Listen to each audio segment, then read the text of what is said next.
29 বছর পর একটা অপমৃত্যু মামলাকে হত্যা মামলা হিসেবে আমলে নেওয়া হয়েছে। আর তারা আসলে কি করবে, তাদের মানে করণীয় কি সেটা তারা ভালো জানেন। হত্যা মামলা হয়ে গেছে, কিন্তু এখন পর্যন্ত আসামি একজনও গ্রেপ্তার হচ্ছে না। আজকে মহামান্য আদালত কর্তৃক ধার্য করা তারিখ ছিল 7 ডিসেম্বর। এই সালমান শাহ হত্যা মামলা হওয়ার পরে এই মামলা তদন্ত প্রতিবেদন দাখিলের ডেট মানে ধার্য করা তারিখ। তো এই জন্য আমরা ভক্তরা আজকে আদালত চত্বরে এসেছি। এখন পুলিশ আসলে আজকে কি তদন্ত রিপোর্ট জমা দিবে কি না, বা তারা আসলে কি করবে, তাদের মানে করণীয় কি সেটা তারা ভালো জানেন। তো আমরা ভক্তরা আমাদের জায়গা থেকে আমরা সবসময় শুনানির দিন আদালতে আসি। মানে এই কারণে আমরা আজকে আসছি। আমরা আসলে জানতে চাই যে আজকে এখানে আদালতে কি হবে বা কি হচ্ছে, তদন্ত প্রতিবেদন আসলে দাখিল হবে কিনা, বা তারা আবার সময় চাইবে কিনা।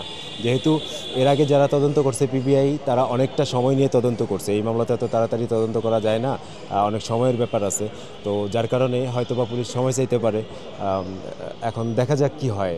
দেখেন, হত্যা মামলা হয়ে গেছে, কিন্তু এখন পর্যন্ত আসামি একজনও গ্রেপ্তার হচ্ছে না। আসামিরা যারা বাংলাদেশে আছে তাদের দেশ থেকে নিষেধাজ্ঞা জারি করা হয়েছে, কিন্তু তথ্য প্রযুক্তির এই যুগে এখন পর্যন্ত একটা আসামিও গ্রেপ্তার হয় নাই। কেন হয় নাই এটা পুলিশ ভালো বলতে পারবে। তো আমি আশা করব একজন ভক্ত হিসেবে, বাংলাদেশের একজন নাগরিক হিসেবে, যে এই মামলার যারা আসামি, বাংলাদেশে যারা অবস্থান করছে তাদেরকে দ্রুত গ্রেপ্তার করে আইনের আওতায় আনা হোক, এবং সত্য এই ঘটনার নেপথ্যে যা সত্য আছে এবং এই মৃত্যুর নেপথ্যে যাদের দায় আছে তাদেরকে আইনের আওতায় এনে দৃষ্টান্তমূলক শাস্তি দেওয়া হোক। এটা আমার দাবি ভক্ত হিসেবে এবং বাংলাদেশের সাধারণ একজন নাগরিক হিসেবে, এটা আমি চাই। এই বাংলাদেশের এই প্রেক্ষাপট চেঞ্জ হওয়ার পরে এই মামলাটা কিন্তু হত্যা মামলা হিসেবে আমলে নেওয়া হয়েছে। 29 বছর পর একটা অপমৃত্যু মামলাকে হত্যা মামলা হিসেবে আমলে নেওয়া হয়েছে। তো এই হত্যা মামলা হিসেবে আমলে নিয়েছেন এই সরকারের আমলে। এখন কিন্তু আসামি গ্রেপ্তার হচ্ছে না, এবং এখন যেহেতু ইন্টারিম গভর্নমেন্ট এবং যদি সামনে নির্বাচন হয়, নতুন কোনো সরকার আসে, সেই ক্ষেত্রে পরিবেশ পরিস্থিতি চেঞ্জ হইতেও পারে। অস্বাভাবিক কিছু না, যেহেতু এটা বাংলাদেশে অনেক কিছুই হয় এখানে। তো আমরা আশা করব এখন যারা আছে তাদের আমলেই আসামিরা গ্রেপ্তার হবে, এবং এই বিষয়টার সমাধান বা সুরাহা এই সরকারের আমলেই হোক, হইলে বেটার। হ্যাঁ, এখন যেহেতু অনেক পুরনো মামলা, তদন্তের ব্যাপার আছে এবং আরও অনেক বিষয় আছে, যেটা ধরেন আগে বিভিন্ন সংস্থা তদন্ত করছে এবং এখন পুলিশ তদন্ত করতেছে। তো এটার সত্যটা বের হোক, এবং মানে কোনো ধরনের একদম প্রভাবমুক্তভাবে যেন বিষয়টা সামনে আসে। যেহেতু আসামিরা মানে আসামিদের অনেকেই খুব সাধারণ কেউ না, তারা অবশ্যই মানে খুব প্রভাবশালী বা অসাধারণ কেউ না হয়। এই সরকারের আমলেও হত্যা মামলা হওয়ার পরে এখন পর্যন্ত একটা লোকও কিন্তু, একটা আসামিও কিন্তু গ্রেপ্তার হচ্ছে না বাংলাদেশে যারা আছে।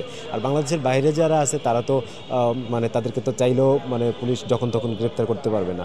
তো অবশ্যই তাদেরকেও ইন্টারপোলের মাধ্যমে গ্রেপ্তার করে বাংলাদেশে আনা হোক, এবং বাংলাদেশে যারা আছে তাদেরকে আগে গ্রেপ্তার করা হোক এবং আইনের আওতায় এনে জিজ্ঞাসাবাদ করে এই ঘটনার নেপথ্যে যে সত্য ঘটনা এবং তাদের যে এই মৃত্যুতে সংশ্লিষ্টতা, রিজভির যেই জবানবন্দিতে যেভাবে উঠে এসেছে এবং সেই জবানবন্দির আলোকেই কিন্তু এটা হত্যা মামলা হিসেবে আমলে নেওয়া হয়েছে। তো এই বিষয়গুলির সমাধান একটাই, সেটা হচ্ছে আসামিদের গ্রেপ্তার করা এবং তাদের আইনের আওতায় এনে সত্য বের করে তাদের শাস্তি নিশ্চিত করা। আমি যখন আজ থেকে 29 বছর আগে আমার ছিল একরকম বয়স, এখন একটা পরিণত বয়সে আছি। তো এখন এই বয়সে এসে চাইলেও আমরা অনেক কিছু করতে পারি না।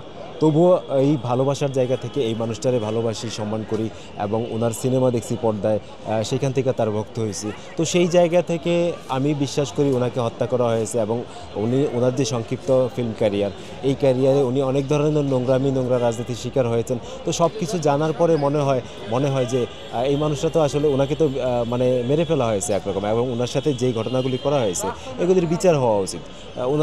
ওনার মৃত্যুর আগে এবং পরের সমস্ত ঘটনা বিশ্লেষণ করলে মানে এইটা নিয়ে আসলে চুপ থাকতে পারি না। যার কারণে উনি মারা যাওয়ার পর থেকেই কথা বলা শুরু করছি। তখন বিভিন্নভাবে লেখালেখি করতাম, বিভিন্ন পত্রপত্রিকা, ম্যাগাজিনে, এবং পরবর্তীতে বিভিন্ন ব্লগে লিখতাম। এরপর ফেসবুক আসলো, ফেসবুকে লেখালেখি করতাম। তো সব মিলে আসলে এই আন্দোলনের সাথে কোনো না কোনোভাবে যুক্ত আছি, এবং চেষ্টা করি সবসময় শুনানির দিনে অন্তত উপস্থিত থাকার জন্য। নিজের যত ব্যস্ততাই থাক, দেখেন আজকে আমার কাজ আছে, তারপরেও আমি কিন্তু সকালে প্রস্তুত হয়ে আমি আদালত চত্বরে চলে এসেছি কেন, যে আজকে তদন্ত প্রতিবেদন দাখিল করার তারিখ, যার কারণে এসেছি। এখন কি হয় না হয় সেটা আসলে আরও পরে জানা যাবে। পুলিশ আসলে তাদের ভূমিকাটা কি, তারা কি করতেছে বা পরবর্তী করণীয় কি, সেটা পরে জানা যাবে।